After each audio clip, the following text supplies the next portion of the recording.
ദൈവത്തിന്റെ ഏറ്റവും പ്രിയമുള്ളവരെ, അവിടുത്തെ സമാധാനം ഞാൻ ആശംസിക്കുന്നു.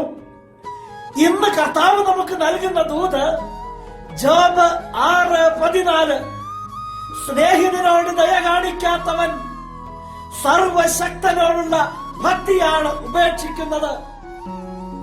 നിന്റെ പ്രിയപ്പെട്ടവരോട്, കൂട്ടുകാരോട്, സ്നേഹിതരോട് ദയാപൂർവം ഒന്ന് സംസാരിക്കാൻ സാധിക്കുന്നില്ലെങ്കിൽ, കരുണയോടെ അവരെ ഒന്ന് കടാക്ഷിക്കാൻ നിനക്ക് പറ്റുന്നില്ലെങ്കിൽ, നീ ഉപേക്ഷിച്ചു കളയുന്നത് സർവശക്തനോടുള്ള ഭക്തിയാണ്.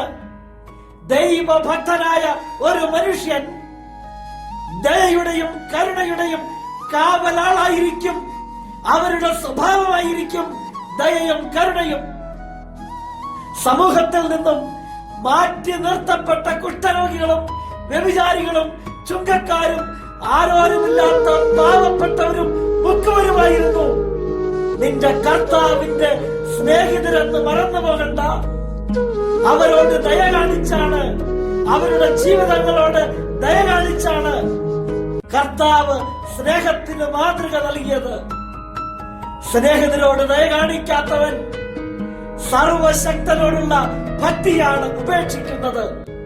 നിന്റെ ദൈവം നിന്നെ സമൃദ്ധിയായി അനുഗ്രഹിക്കട്ടെ.